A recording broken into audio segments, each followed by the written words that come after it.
No sir. बाकी मफिजुर, अमित, अंकिता? हाँ sir. Sir. No sir. Okay, PPT share करता हूँ मैं।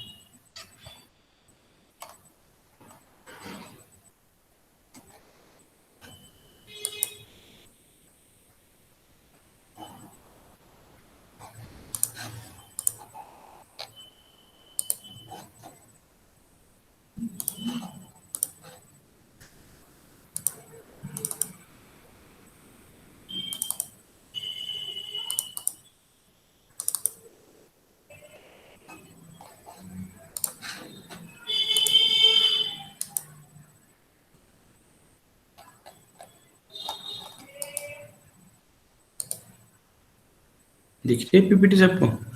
Is it visible? Yes sir. Okay,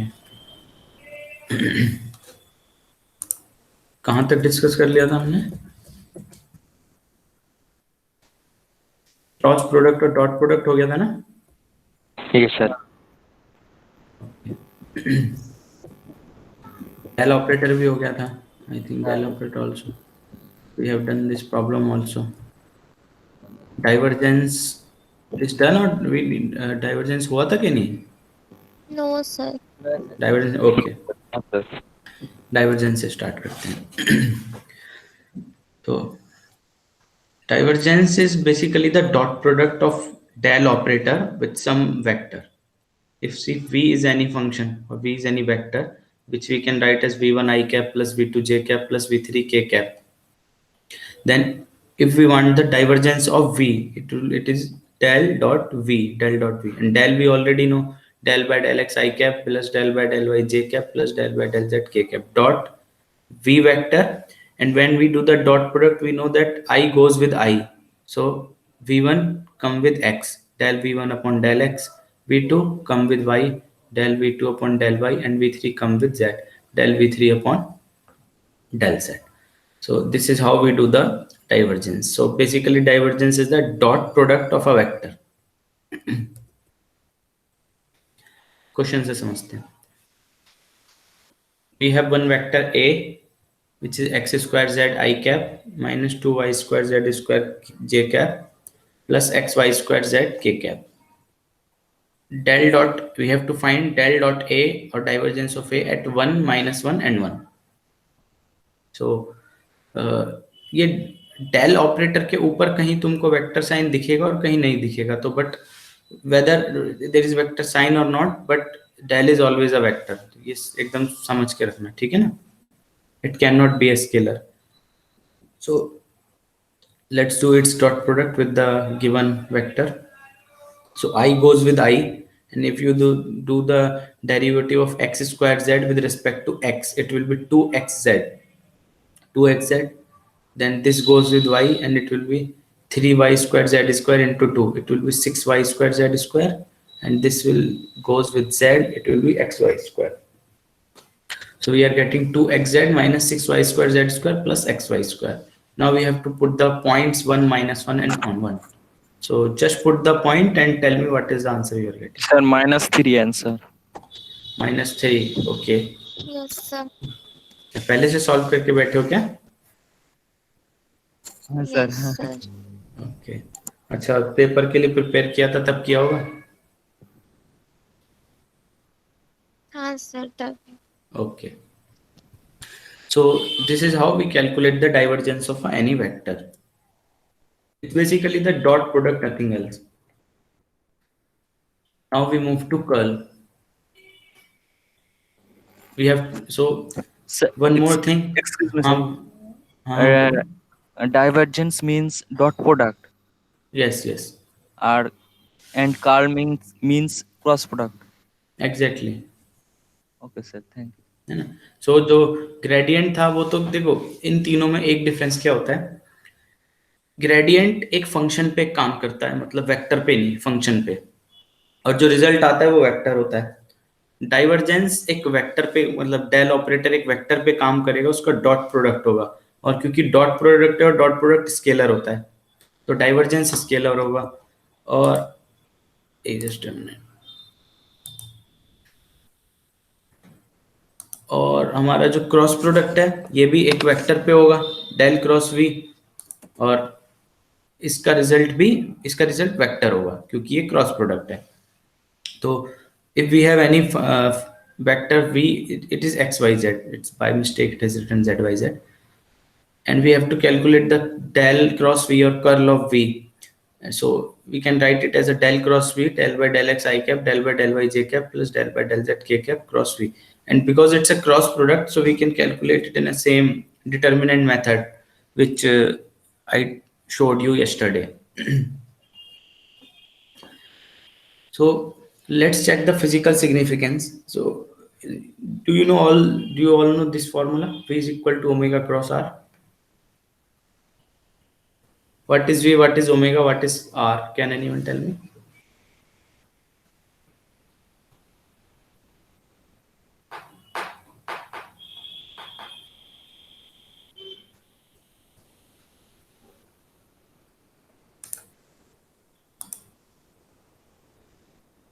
Ankita, Mafizur.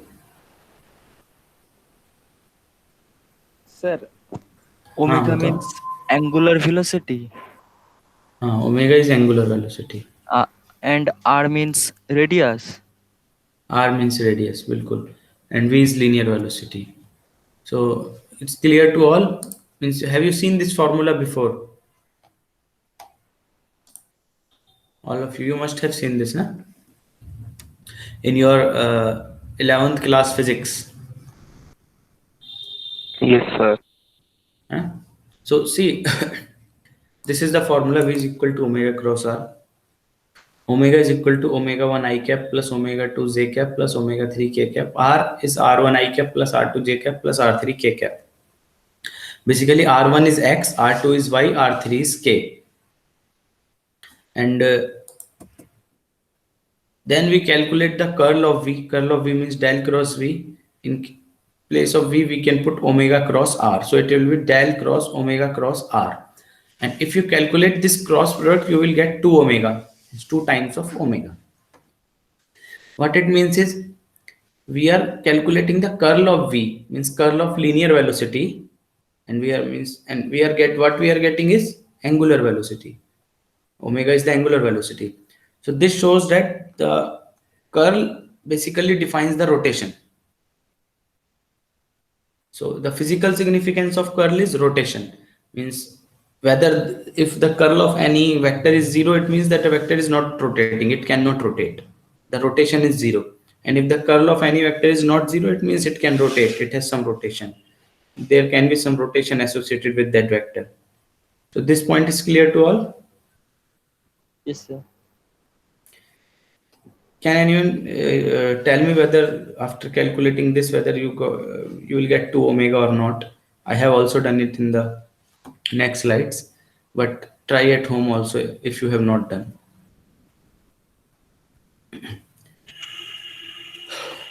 So now let's discuss the physical significance of gradient. We all know that gradient of phi we can write in this way: del phi by del x I cap, del phi by del y j cap, plus del phi by del z k cap, where phi is a function. And remember this expression from now on, this expression 8. If we want to write the derivative of phi in terms of partial derivative, then you have to write in this way: del phi by del x dx plus del phi by del y dy plus del phi by del z dz.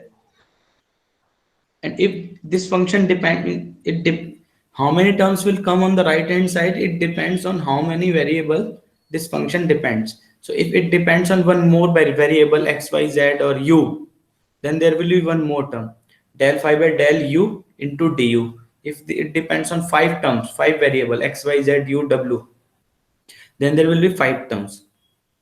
So, and now this expression, this right hand side, we can write in this way: del phi by del x I cap, del phi by del y j cap, del phi by del z k cap dot I dx plus j dy plus k dz.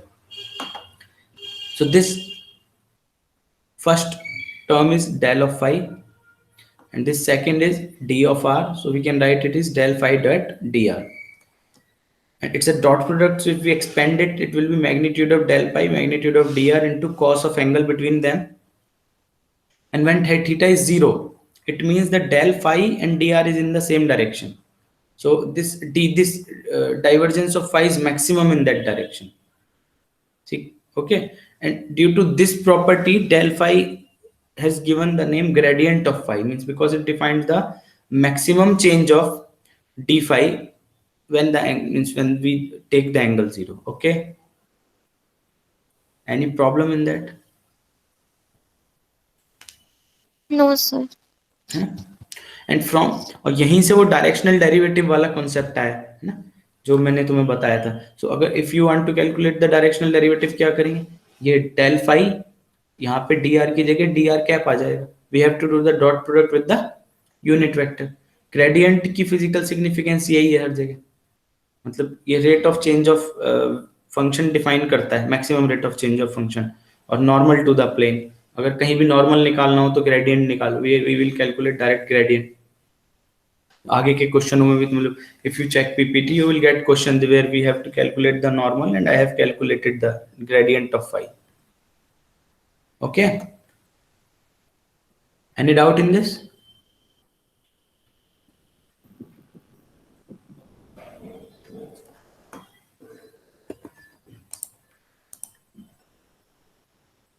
Any doubt? Amit, Tanish, Aman? Yes. Okay. तो आगे बढ़ते हैं. So now let's check the physical significance of divergence.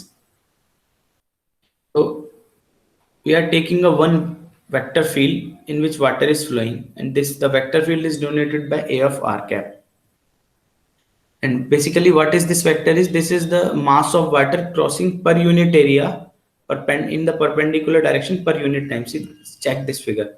This is the one small element from that. So the length is dx, breadth is dy, height is dz. And see, this is on this surface the perpendicular will be in this direction. On this surface the perpendicular will be in this direction. And this plane is in xz plane. So its area element will be dx into dz, this small area element. So basically perpendicular to this plane, how much water is flowing per unit time, that is defined by this vector A of r. Okay. Now we have taken one small volume element dv, and we will calculate how much water is flowing in and out of this small volume. And we will see that small volume, whatever water is going in and out, it's basically the divergence. So can anyone tell me the volume of this small surface which we have considered?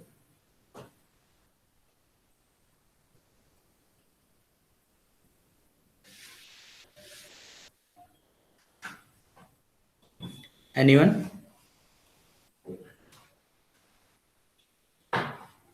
Amit? Tanish?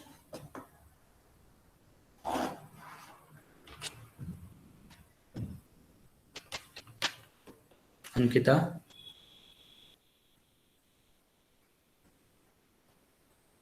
No, sir.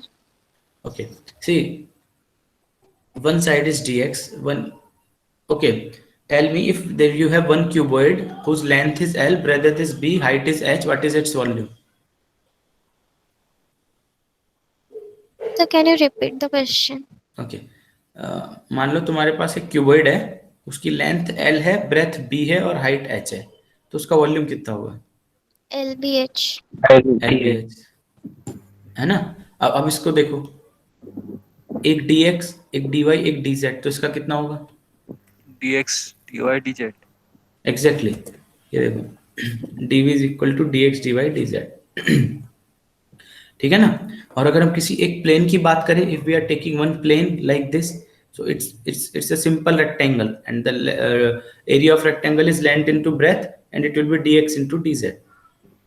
and in इस वाले में negative just direction के लिए, because it's opposite to this. Okay. So now let's calculate the component of vector normal to the first this surface. the component of vector normal to this front surface, so it will be कोई बता सकता है इसमें normal क्या होगा? ये normal जो है this one which I am showing through arrow, what is this arrow? Because it's an exact plane, so normal is parallel to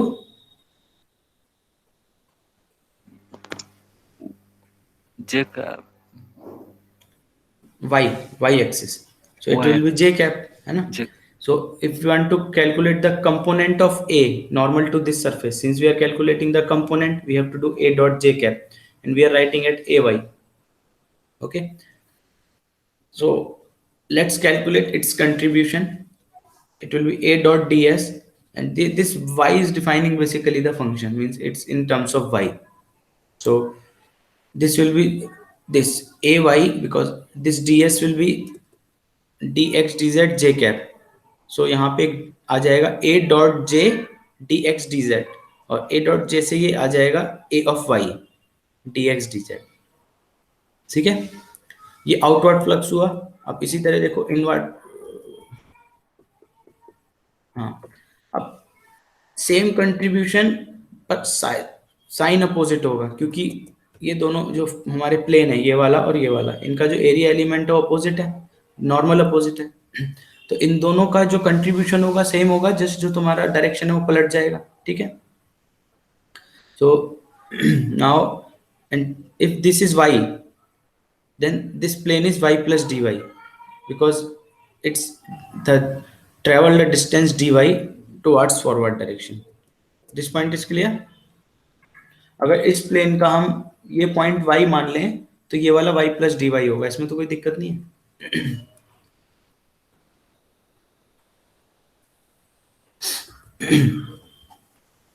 So ay plus dy dz dx, ये एलिमेंट आ गया. Now we can write this dy, because we know how to write the derivative in terms of partial derivative. So इस dy we can write this dy as, because it only depends on y, so there will be only one term. We can write it as del ay upon del y into dy. And now this dx dz will go inside and multiply. So this will be del ay upon del y dy dx dz, and this dx dy dz we can write as a dv. अच्छा, कोई बिल्कुल एक चीज बता सकता है, ये expression कैसे आया था? टोटल आउटवर्ड ये फ्लक्स कैसे आया? Can anyone tell me? देखो तुम पे इस फेस का है, तुम पे इस फेस का है, तो ये कैसे आया? This expression, this one.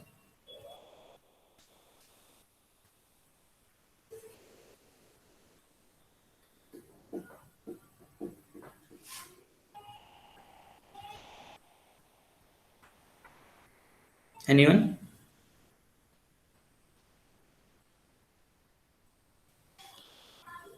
नहीं समझ आया? सर वो नॉर्मल के डायरेक्शन से. हाँ, पर बेटे ये नेट कैसे आया? अच्छा, एक फिर से एक क्वेश्चन पूछता हूँ. मान लो क्यूबॉइड है, क्यूबॉइड ही है, उसमें से वाटर फ्लो हो रहा है, और एक फेस से 6 लीटर पानी एंटर किया और दूसरे फेस से 4 लीटर पानी निकला. ठीक है. From the front face 6 litre water is entering, and from the next face parallel plane 4 litre water is exiting. So कितना पानी उसमें बीच में लॉस हुआ?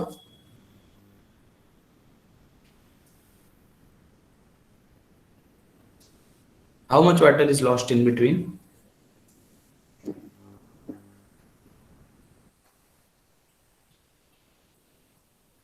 Can you repeat your question, sir?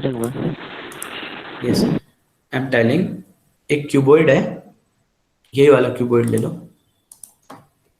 ये. Assume that from this surface 6 liter water is entering, and from this surface 4 liter water is exiting. So I'm just asking how much water is lost in between.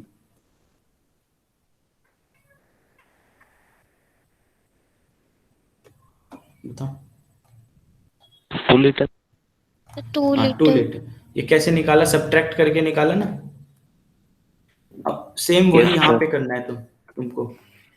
इसमें से this from this expression just subtract the last expression. This ay will cancel out. See, ay dx dz is also there. So if you add this, then this ay term will cancel out, and this only second term remains. So this is the second term. And you can ask one more question. See, since we have already taken this negative, we have already considered the direction, so now instead of subtracting we have to add these two terms. अगर हम ये negative नहीं लेते तो हम subtract करते, जैसे मैंने तुमको एग्जांपल दिया 6 एंटर किया 4 एग्जिट किया, तो उसमें हमने सब्ट्रैक्ट किया क्योंकि वहां हमने वेक्टर नहीं कंसीडर किया था, but there we already consider the vector, sign already आ चुका है, तो अगर तुम फिर से माइनस लोगे तो वो न्यूट्रल हो जाएगा. So this is how we calculated this term. Now this is through the xz plane. अगर हम सेम पैटर्न इसमें करें, इस प्लेन में और इस प्लेन में, तो हम पे दो टर्म और आएंगी, दो अलग अलग प्लेन की. और अगर तो ये आ गई एक्स जेड प्लेन से, जब तुम वाई जेड प्लेन से निकालोगे तो ये आएगा del A x upon del x dV, और जब तुम तीसरे से निकालोगे तो आएगा del A z upon del z dV. So जो टोटल फ्लक्स होगी उसके लिए तीनों मतलब 6 के 6 सरफेस का ऐड कर देंगे. सो ऐड करके ये आ जाएगा, डीवी कॉमन आ जाएगा. There will be 3 terms, del ax upon del x, del ay upon del y plus del az upon del z. And this bracket terms is nothing but it's a divergence of A. So we can write it as a divergence of A dv. तो इससे क्या समझ आया, हम लोग निकाल तो देखो फ्लक्स रहे थे, we are calculating the flux, how much water is entering or exiting, but at the end what we got is divergence. So the meaning of this is divergence is nothing but it defines a total outward flux or total outward water flowing, because in this case we are considering water, so यहाँ पे water हो गया. और अगर electric field या magnetic field की बात करें तो फ्लक्स हो जाएगा. ये पॉइंट समझ आया?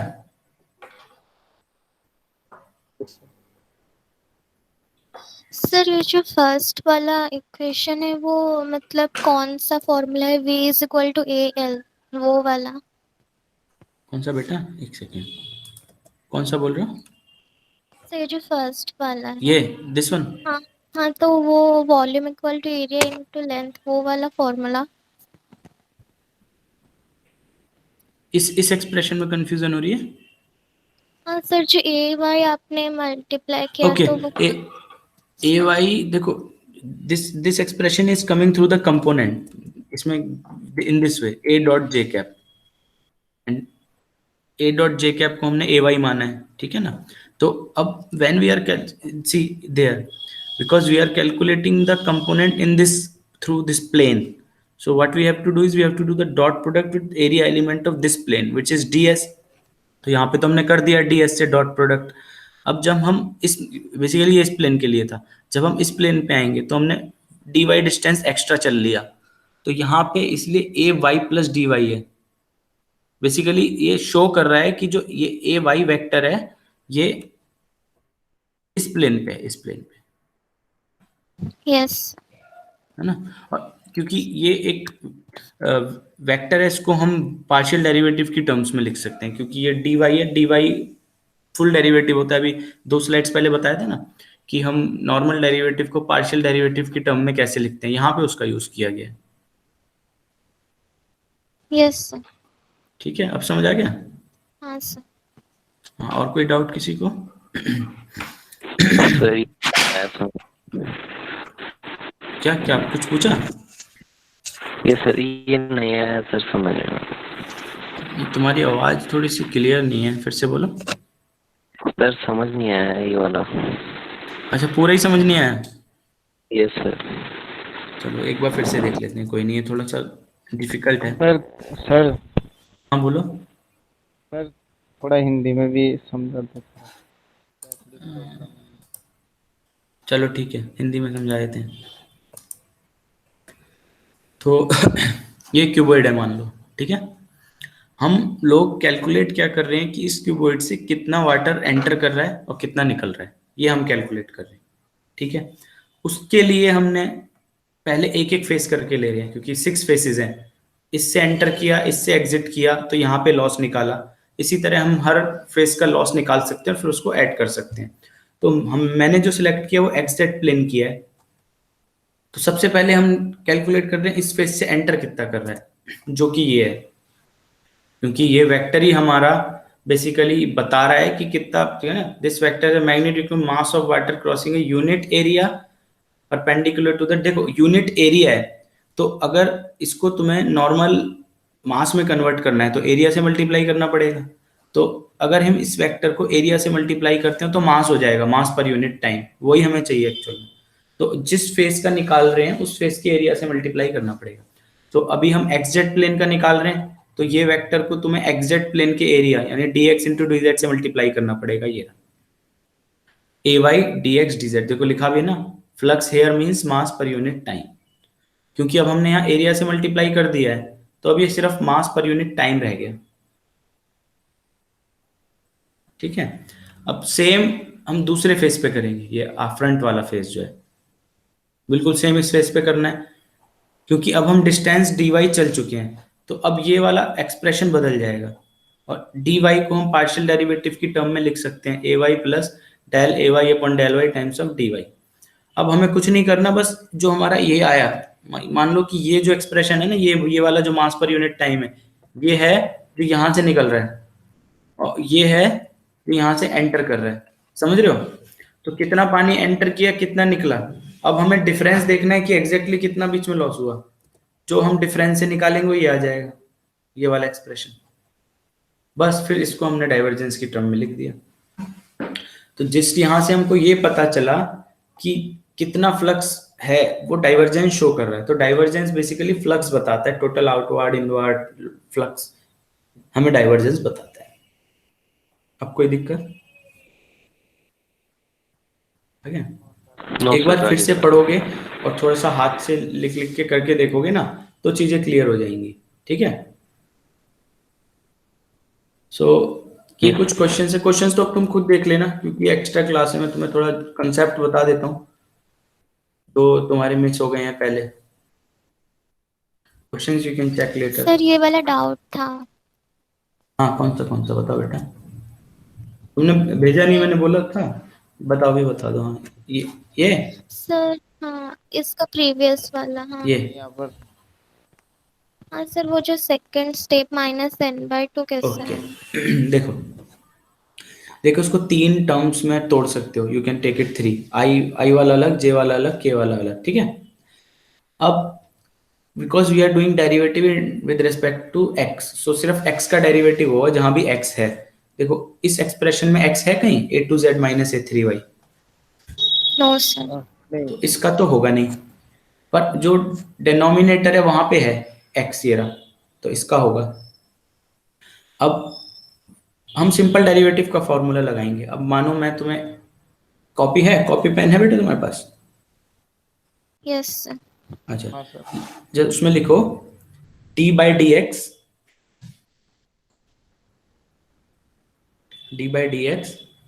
ब्रैकेट में x की पावर -n, इसका आंसर बताओ क्या आएगा?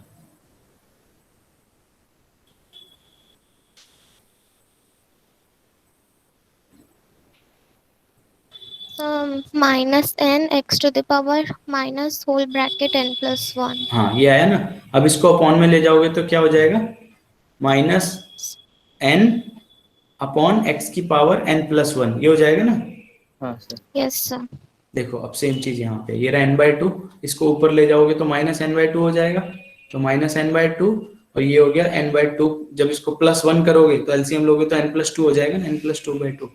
तो ये तो ऐसे आया। अब क्योंकि जो अंदर है उसमें फिर से x² है, इसमें चेन रूल लगता है, दिस इज चेन रूल, तो जो अंदर है उसका फिर से डेरिवेटिव करना पड़ेगा। तो जब फिर से डेरिवेटिव करोगे तो y² z² का तो 0 हो गया और x² का 2x हो गया, तो ये 2x वहां से आया चेन रूल से। अब समझ आया बेटा? Okay, yes sir. है ना? तो इस सेम तरीके से सेकंड टर्म, सेम तरीके से थर्ड टर्म आ जाएगी। ठीक है, एक बार चेक करके Yes. देखना, आ जाएगी। ओके और कोई डाउट और बच्चों को? सर Other इसका student? आंसर 0 कैसे आया सर? क्या बोल रहे हो? आंसर सर 0 कैसे आया वो भी बता दीजिए। अच्छा, इसका आंसर 0 कैसे आया? 0 तो भाई ऐड करके आ रहा है। देखो जो हमने तीनों टर्म निकाली हैं, अब तुम जब इनको ऐड करोगे तो चेक करना किस, ये देखो ये तो कॉमन आ गया तीनों में से। ठीक है, अब ये जो अंदर टर्म है देखो सब में प्लस माइनस होगा, जैसे ये a to z है प्लस का, तो कहीं ना कहीं ये देखो ये a to z x plus का, तो ये रहा माइनस वाला a2x, ये कैंसिल हो गया। अब ये रहा a3yx प्लस का, तो ये माइनस का भी होगा कहीं, ये रहा, इससे कैंसिल हो जाएगा। इसी तरह जो 3 टर्म पॉजिटिव होंगी, 3 टर्म नेगेटिव होंगी, आपस में कैंसिल हो जाएंगी, आंसर आ जाएगा तुम्हें। ठीक है, सर हो गया। सर और एक डाउट था। हाँ जी बताइए। हाँ सर, इसका वाला प्रीवियस क्वेश्चन। इसका प्रीवियस क्वेश्चन ये नहीं, नो सर, ये वह। हाँ सर, ये जो आई कैप बाय 4 कहाँ से आया? ओके, आई कैप बाय 4 कहाँ से? अच्छा, क्वेश्चन क्या है? For the function phi x y find the magnitude of directional derivative along a line making an angle of 30 degree with the positive x axis। Okay, तो देखो directional derivative निकालना है हमको, तो ये तो अंडरस्टूड है। सबसे पहले ग्रेडियंट निकालना पड़ेगा जो भी फंक्शन है उसका, तो इसका ग्रेडियंट ले लिया, इसका ग्रेडियंट ये आ गया। अब हमें बोला गया है कि 30 डिग्री पे 0 2 से, तो ये हमने फिगर बना ली, ये रहा 0 2 से 30 डिग्री पे एक वेक्टर है। तो जब इसका कंपोनेंट तोड़ोगे तो ये वाला कंपोनेंट हो गया तुम्हारा कॉस, ये वाला हो गया साइन, कॉस 30 हो गया रूट आई कॉस 30 और ये साइन 30, तो ये आ गया तुम्हारा। अब तुमने पूछा I/4 कैसे आया? I/4 ऐसे आया बेटा, जो हमको कंपोनेंट निकालना है वो 0 2 पे निकालना है ना। तो जब ये 0 तुम इसमें पुट करोगे ग्रेडियंट में, तो देखो सेकंड वाली टर्म में तो एक्स वाई मल्टीप्लाई में है, तो 0 होके सारा 0 हो जाएगा। जब तुम फर्स्ट वाली टर्म में 0 और 2 पुट करोगे, इसको मैं करके देखो कॉपी में ना, ये फर्स्ट वाली टर्म लिखो, y² minus x² upon x² plus y² का होल स्क्वायर, और इसमें ये पॉइंट्स पुट करो x0 y2, और बताओ मेरे को क्या आ रहा है।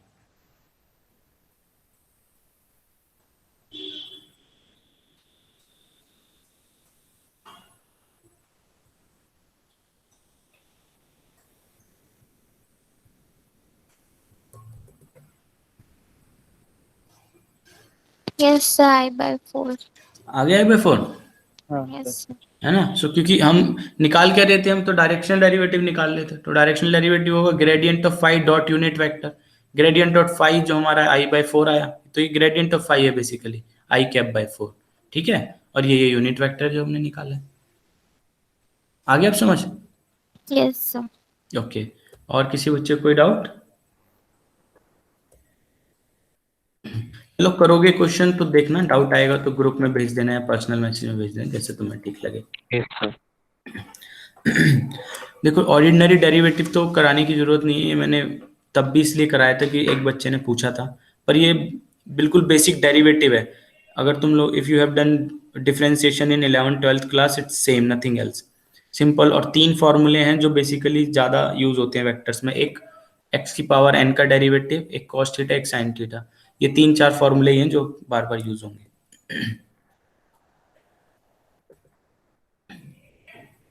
बस देखो ये expression, always remember this, if you want to write the derivative of a in terms of partial derivative, so जितने भी वेरिएबल पर डिपेंड होगा वो सब लिखने पड़ेंगे यहाँ पे।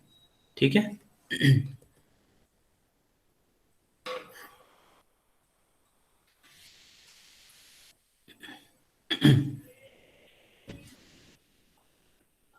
इंटीग्रल पे आते हैं।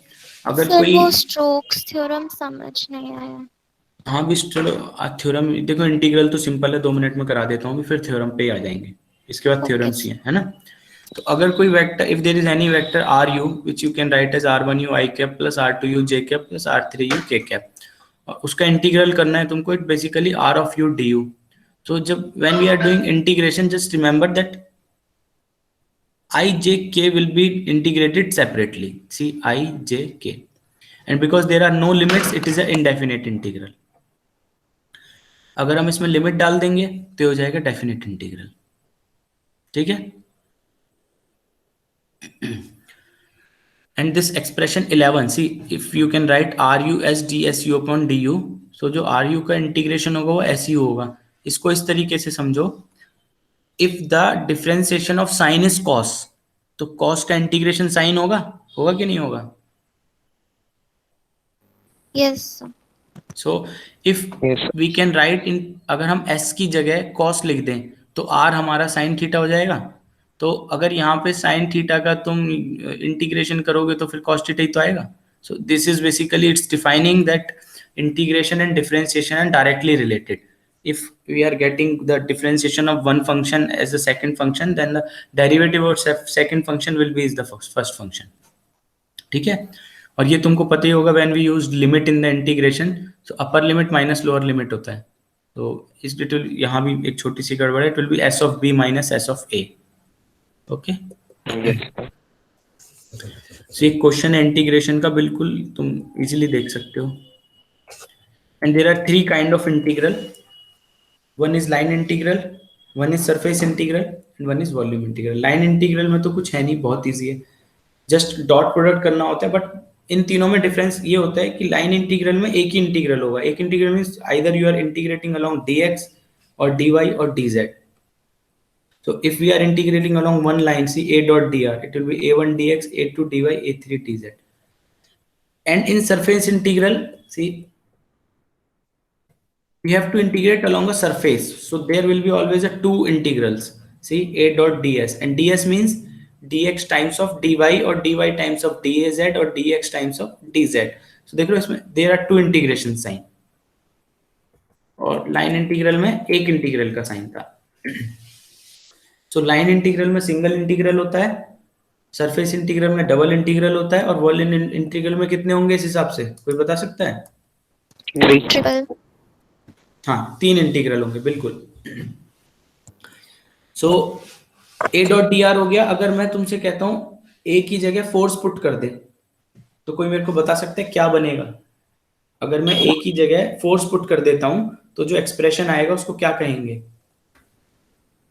It will be F dot D R. F dot D R क्या होता है, कोई बताएगा? W.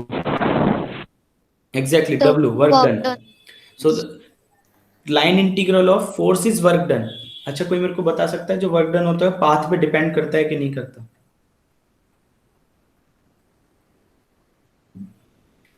Is work done dependent on path?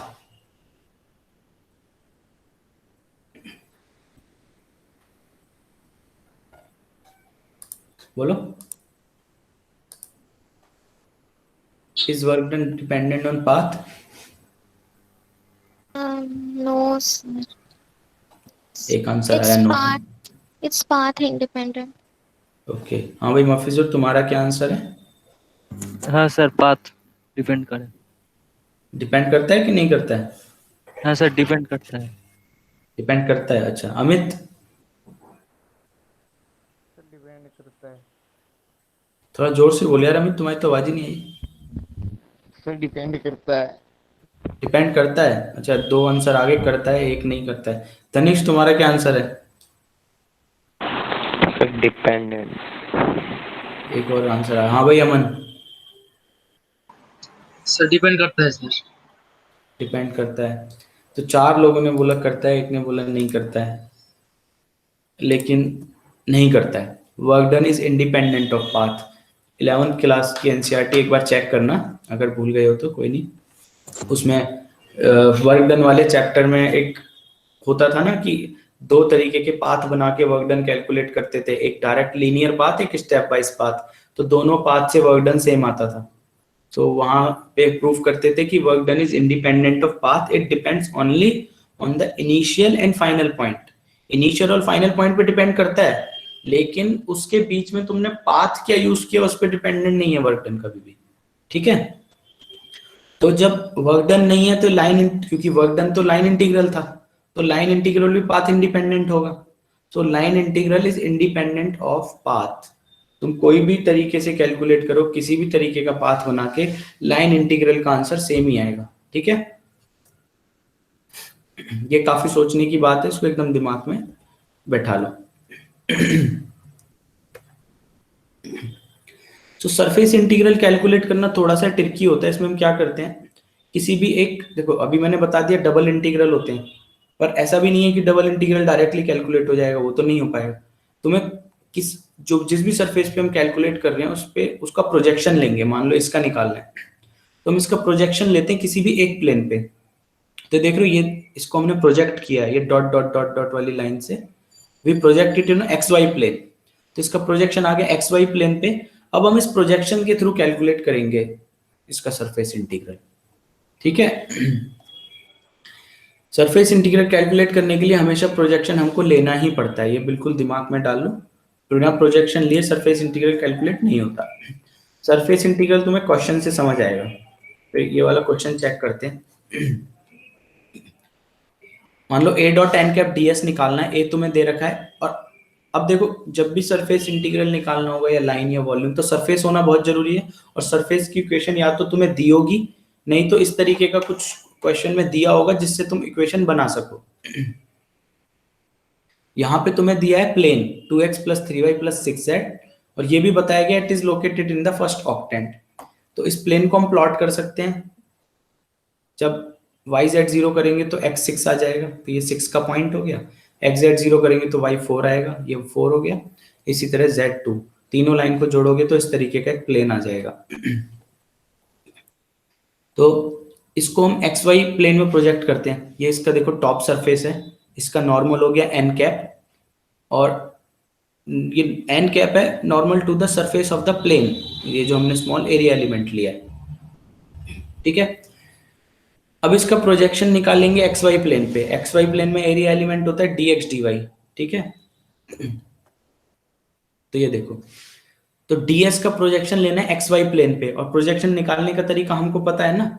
अगर हमें किसी प्लेन पे प्रोजेक्शन निकालना है तो उस प्लेन के यूनिट नॉर्मल से डॉट प्रोडक्ट करेंगे, और क्योंकि एक्स वाई प्लेन पे निकाल रहे हैं तो एक्स वाई प्लेन का नॉर्मल होगा के कैप। तो इसका तुम्हारा प्रोजेक्शन हो गया n cap D s dot k cap. अब d s is a scalar, ये बाहर आ जाएगा, so we can write it as n cap dot k cap D s. ये तुम्हारा हो गया इस स्मॉल एरिया एलिमेंट का प्रोजेक्शन एक्स वाई प्लेन में। लेकिन एक्स वाई प्लेन में एरिया ओरिजिनल में कितना होना चाहिए, क्योंकि लेंथ है dx, ब्रेथ है dy, तो वहां पे ओरिजिनल में एरिया होना चाहिए dx इंटू dy। तो ये जो एरिया एलिमेंट आया हमारा n cap dot k cap ds, इसको dx dy के इक्वल रख देंगे, तो यहाँ से तुम्हारा ds आ जाएगा dx dy upon n cap dot k cap. ये बिल्कुल दिमाग में फिट कर लो। एक्स वाई प्लेन में कर रहे हो तो यहाँ x y upon n dot k आएगा, एक्स जेड प्लेन में करोगे तो यहाँ d x d z upon n dot i आएगा, और वाई जेड प्लेन में करोगे तो यहाँ d y d z n dot i आएगा। ये समझ आ गया? Yes sir. बस अब जो हमारा a dot N cap D s हमको निकालना था, just put the value of d s and N cap. N हम पे ऑलरेडी, देखो एन कैसे निकालेंगे, प्लेन की इक्वेशन तो गिवन है और हमें पता है नॉर्मल निकालने के लिए इसका ग्रेडियंट करना होता है, तो इसका ग्रेडियंट कर दो। ये हो जाएगा 2i + 3j + 6k, ये रहा। और इसका यूनिट नॉर्मल निकालना है तो इसको मैग्नीट्यूड से मल्टीप्लाई कर दो, बस। अब a डॉट एन कैप भी निकाल सकते हैं, n डॉट के भी निकाल सकते हैं। ये आ गया हमारा n डॉट के, ये आ गया a डॉट n, और इसको जो भी सब कुछ आया, now put it in the integral and take the limit and do the integration, you will get this answer. तो ये क्वेश्चन एक बार फिर से खुद से करके देखना। सरफेस इंटीग्रल समझना बहुत जरूरी है, इतनी आसानी से समझ नहीं आता, ठीक है। ये प्रोजेक्शन वाला पार्ट एक थोड़ा सा पीपीटी में समझाना डिफिकल्ट भी है। अगर बोर्ड होता है तो इजीली बना के प्रोजेक्शन में दिखा सकता हूँ, बट थोड़ा सा सोचोगे, फिगर्स देखोगे तो समझ आ जाएगा कि कैसे प्रोजेक्ट किया है, कैसे प्रोजेक्शन एलिमेंट लिया है, ठीक है। बाकी मैंने और भी सॉल्व क्वेश्चन इसमें डाले। और वॉल्यूम इंटीग्रल तो सबसे सिंपल होता है, कुछ भी नहीं करना, 3 इंटीग्रल्स a dv, 3 लिमिट्स लो और वॉल्यूम इंटीग्रल। हाँ बोलो सर, वो बताइए ना लिमिट कैसे लिए थे वो। अच्छा ठीक है, लिमिट का देख लेते हैं। अब देखो यहाँ पे पहले तुम्हें y की लिमिट चाहिए, ठीक है। और हम देखो, हम डील कर रहे हैं एक्स जेड प्लेन में, सॉरी एक्स वाई प्लेन में। एक्स वाई प्लेन में z की वैल्यू कितनी होगी? 0। ये टर्म तो गई, ये रह गया 2x + 3y = 12। लिमिट हमेशा जब भी चेंज करनी है y to x या x to y, तो जिस प्लेन की या जिस सिलेंडर या जिस सर्कल की इक्वेशन यूज कर रहे हो वहां से होगा। तो अब z तो चला गया, यहाँ पे रह गया 2x + 3y = 12, और पहले हम y को इंटीग्रेट कर रहे हैं तो हमें y को x की टर्म में पुट करना पड़ेगा, और y को x की टर्म में पुट करने के लिए यहाँ से निकाल लो, ये आ जाएगा 12 - 2x/3। ये देखो 12 माइनस 2x/3। और क्योंकि हम फर्स्ट ऑक्टेंट में चल रहे हैं तो y नेगेटिव तो हो नहीं सकता, 0 से स्टार्ट होगा, तो y हो जाएगा 0 से 12 माइनस 2x/3। अब जब तुमने y की लिमिट खत्म कर ली इंटीग्रेट, तो रह गया x, सिर्फ x की लिमिट रह गई, और x की लिमिट यानी y भी गया z भी गया, तो ये रह गया 2x is equal to 12। 2x is equal to 12 means x is equal to 6, तो y x की लिमिट हो गई 0 से 6। इसमें कोई प्रॉब्लम? आप आगे समझ, यस सर।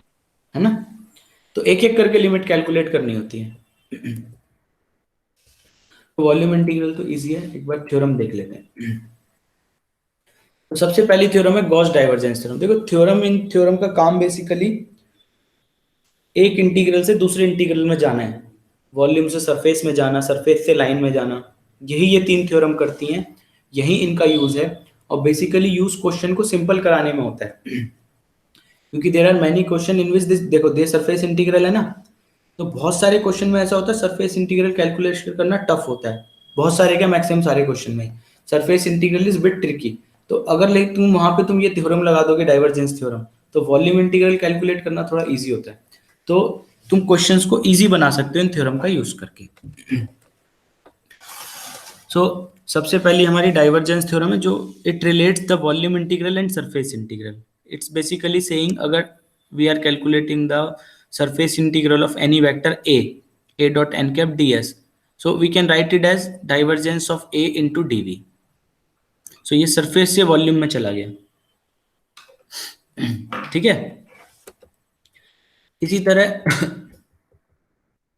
दूसरी स्टोक्स थ्योरम ये क्या कहती है, ये लाइन इंटीग्रल को सरफेस इंटीग्रल में लेके जाती है। ये कहती है अगर if there is any vector जिस for which you have to calculate the line integral a dot dr, so you can convert it into the surface integral। what you have to do is you have to just take the curl of a।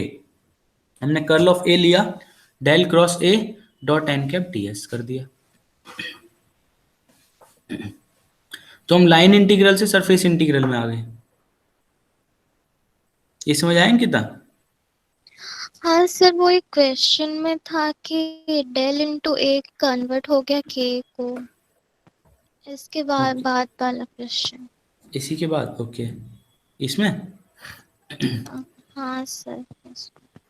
अच्छा ये के कैसे आया, ये confusion है? Yes sir. Okay इसको calculate करके देखना ना तुम मैट्रिक्स मेथड से, तब आएगा ये। देखो जब आई कंपोनेंट कैलकुलेट करोगे तो ये दोनों हाइड कर देना, this into this minus this into this, ये जीरो आएगा। इसी तरह जब जे वाला कैलकुलेट करोगे वो भी जीरो आएगा, सिर्फ के वाला कंपोनेंट आएगा। और देखो जब के वाला कंपोनेंट कैलकुलेट करोगे तो ये होगा del by del x of minus y z square, जो कि जीरो होता है, और क्योंकि यहाँ पे एक्स तो है नहीं तो जीरो हो जाएगा। तो ये रह जाएगा del by del of del y of 2x minus y. अब 2x का फिर से जीरो हो गया, तो हो गया del by del y of minus y, तो ये आ जाएगा 1 के कैप, और क्योंकि बीच में एक माइनस ऑलरेडी होगा तो माइनस माइनस प्लस के कैप हो जाएगा। इसको तुम सिंपल मैट्रिक्स मेथड से कैलकुलेट करके देखना, के कैप आ जाएगा। यस। बीच के दो स्टेप मतलब गायब है इसमें से, जो मतलब कर्ल कैसे कैलकुलेट करते हो तो मैंने कल दिखाया था ना, क्रॉस प्रोडक्ट, जस्ट वही यूज किया गया, वही मेथड है इसमें, और कुछ भी अलग से तरीका मैंने यूज नहीं किया है, ठीक है। Yes sir. तो ये थी तुम्हारी theorem. Last theorem green theorem. Green theorem भी बेसिकली लाइन से सरफेस में ही जाती है, पर इसमें एक पर्टिकुलर फॉर्म होनी चाहिए। अगर तुम किसी वेक्टर किसी भी फंक्शन को इस फॉर्म में नहीं लिख सकते, if you can not right it in this form mdx plus ndy, then you cannot convert it into surface integral. You have to write, if you can write in this form then you can convert it into surface integral. Theory में तुम्हारे यही topic है, बस इन्हीं पे मैंने questions करा रखे हैं। Now what you have to do is, because almost कल और आज में तुम्हारा सारा थ्योरी कवर तो हो गया है ना,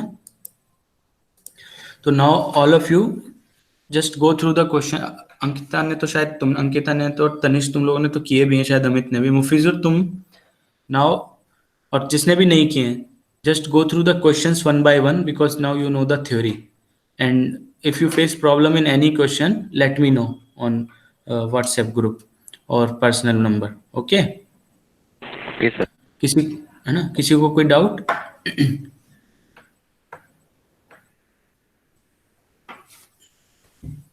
नो सर। है ना। टेस्ट कोड है ना आज का?